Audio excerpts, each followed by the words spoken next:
भारतीय युवा कांग्रेस के अध्यक्ष, हमारे संघर्षशील साथी राहुल गांधी जी का संदेश लेकर जो पूरे देश में एक नया बलबला, एक नया संघर्ष तैयार करने निकले, हमारे भाई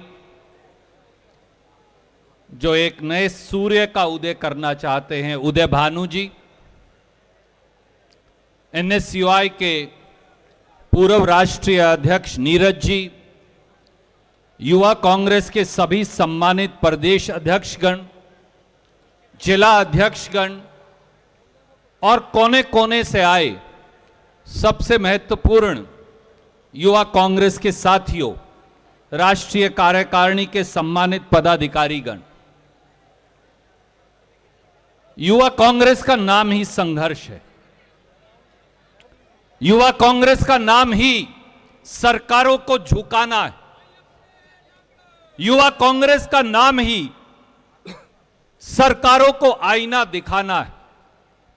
युवा कांग्रेस का नाम ही संसद की चूलों को हिलाना है।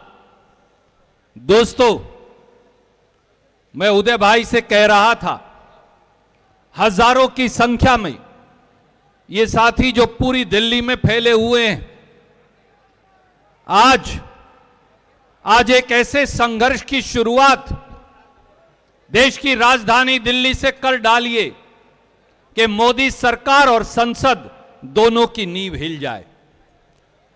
आज संसद की नींव हिला दीजिए, झकझोर दीजिए कि इस देश के नौजवान, इस देश का नौजवान रोजी रोटी के लिए जो तरस रहा है, उसकी आवाज अगर कोई उठा रहा है तो वो युवा कांग्रेस के हमारे साथी उठा रहे हैं।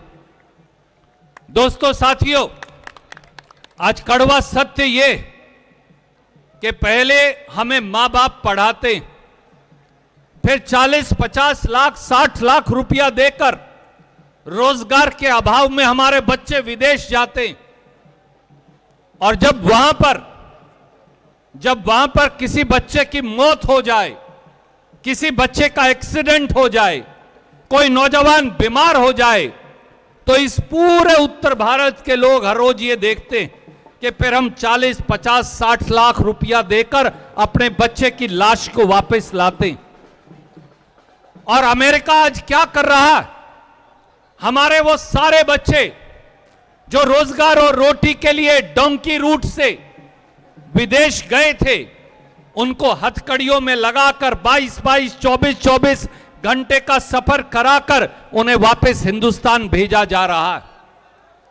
उनको 24 और 28 घंटे में बाथरूम तक इस्तेमाल करने की इजाजत नहीं दी जाती, और जब वो हिंदुस्तान वापस भी आते हैं तो बीजेपी की सरकारें उन्हें कैदियों की वैन में वापस लेकर आती। देश के एक बड़े मंत्री जो बीजेपी के अध्यक्ष बनने की लाइन में हैं, श्रीमान मनोहर लाल खट्टर, वो उनको अपराधी बोलते हैं। वो हमारे बेटे और बेटियों के बारे में ये कहते हैं, इनके घाव पर मरहम लगाने की जरूरत नहीं। नरेंद्र मोदी जी, उदय भानु जी की ओर से, युवा कांग्रेस के साथियों की ओर से, इस देश के नौजवानों की ओर से हम पूछते हैं, जब आप अमेरिका के राष्ट्रपति से मिले तो आपने विरोध दर्ज क्यों नहीं करवाया कि उत्तर प्रदेश के, गुजरात के, राजस्थान के, पंजाब के, हरियाणा के, मध्य प्रदेश के, दिल्ली के नौजवानों को हथकड़ी लगाकर हमारे लड़के और लड़कियों को क्यों वापस लेकर आया गया? क्या कारण है कि उन्हें सम्मान और इज्जत की जिंदगी, उन्हें सम्मान की दृष्टि से वापस नहीं लेकर आया गया? क्या कारण है कि हिंदुस्तान की सरकार जो प्रधानमंत्री के लिए 9,000 करोड़ के 2 जहाज खरीद सकती है, वो हमारे बच्चों के लिए हिंदुस्तान का जहाज भेजकर उन्हें वापस इज्जत से वापस क्यों नहीं ला सकती? आज सच्चाई ये है कि 22 करोड़ बच्चे 7 लाख सरकारी नौकरियों के लिए अप्लाई करते हैं। आज अगर एक चपरासी की पोस्ट भी निकले तो उसके लिए भी पीएचडी, इंजीनियर और एमबीए अप्लाई करते हैं। अगर चपरासी, पीएचडी और एमबीए लगेगा तो फिर 12वीं पास और बीए पास बच्चा कहां जाएगा, 10वीं पास नौजवान कहां जाएगा। आज सच्चाई यह भी है, जैसा राहुल गांधी जी ने कहा, 30 लाख सरकारी नौकरियां खाली पड़ी। 30 लाख सरकारी नौकरियां भारत सरकार और भारत सरकार के सार्वजनिक उपक्रमों में है, परंतु मोदी सरकार उन्हें भरती नहीं। ना एससी बीसी के बच्चों को वो रोजगार मिलता, ना सामान्य कैटेगरी के बच्चों को रोजगार मिलता। और आज इस देश में वो अडानी की बंदरगाह हो या दूसरी बंदरगाह हो, वहां से केवल और केवल नशे का व्यापार होता है। उदय जी, मैं आपको मुबारकबाद देता हूं, जिस प्रकार से युवा कांग्रेस ने नशे के खिलाफ पूरे देश में एक आह्वान किया और आंदोलन चलाया, वो अपने आप में काबिले तारीफ है। सच्चाई ये है कि हिंदुस्तान के नौजवानों के लिए या बेरोजगारी है या फिर नशे का इंजेक्शन है। बीच के अंदर आगे बढ़ने का, तरक्की करने का, रोजगार और रोटी पाने का अब कोई रास्ता बचा नहीं। दोस्तों और साथियों, फैसला आपको करना है।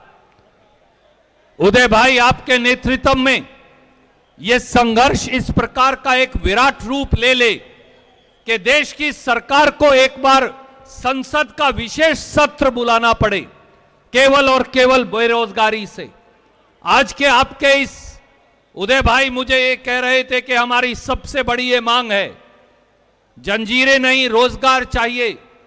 और हिंदुस्तान के नौजवान को, लड़के और लड़कियों को रोजगार कैसे मिले, इसके लिए संसद की कार्रवाई रोककर 1 हफ्ते के लिए संसद का एक विशेष सत्र बुलाया जाना चाहिए। विधानसभाओं का एक विशेष सत्र बुलाया जाना चाहिए, जिसमें और किसी विषय पर चर्चा ना हो, केवल और केवल शिक्षा जो महंगी हो गई, ड्रग्स जो प्रचलन हो गया और रोजगार जो है नहीं। विदेश में हमारे बच्चे जाने को मजबूर हैं, नौकरियां कैसे देंगे, कहां से देंगे, किस प्रकार से देंगे और सरकार का कितना बजट रोजगार के अंदर दिया जाएगा, केवल इस पर चर्चा हो। इसलिए आप इस मांग को लेकर पूरे देश में जाइए, एक एक प्रदेश में जाइए, एक एक विधानसभा को ये कहिए, एक एक विधायिका को ये कहिए और देश की संसद को ये कहिए कि जब तक देश की संसद सारे काम बंद करके नौजवानों की रोटी और रोजगार पर चर्चा कर उसका हल नहीं निकालेगी, जब तक आपकी बात को नहीं सुनेगी, जब तक आपके संघर्ष को नहीं सुनेंगे, तब हम देश की संसद को चलने नहीं देंगे। ये वो संघर्ष है। और मुझे याद है आपका आज बलबला देखकर, नौजवानों का जोश देखकर, वो सारे पुराने दिन युवा कांग्रेस के उदय भाई हम सबको भी याद आ गए। आपके पास एक परमानेंट साथी हैं विकी शर्मा, वो भी याद आ गए। आज फिर मैं उदय भाई को ये कह रहा था, संसद के केवल जंजीरें मत तोड़िए, आज बैरियर भी तोड़ डालिए। बताइए, आज बता दीजिए देश के सांसदों को, वो किसी भी राजनीतिक दलों से हो, कि राहुल गांधी जी के सिपाही, खड़गे जी के सिपाही आज देश की संसद पर दस्तखत देने आप पहुंचे हैं, और जो उनका रास्ता रोकेगा वो रास्ता तोड़ दिया जाएगा, जो उनको रोकने का प्रयास करेगा वो रास्ता अलग कर दिया जाएगा। और इसलिए आज ये संघर्ष ऐसा हो जो दिल्ली की तारीख में याद रखा जाए।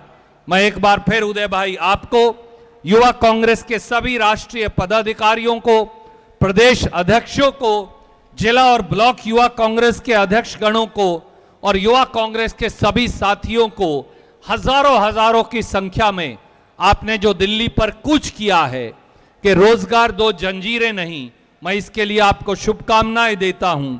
और मुझे विश्वास है कि युवा कांग्रेस जब बीड़ा उठा लेती है तो वो देश की दशा और दिशा दोनों बदल कर दिखाती है। बहुत बहुत शुक्रिया। जय हिंद, जय कांग्रेस।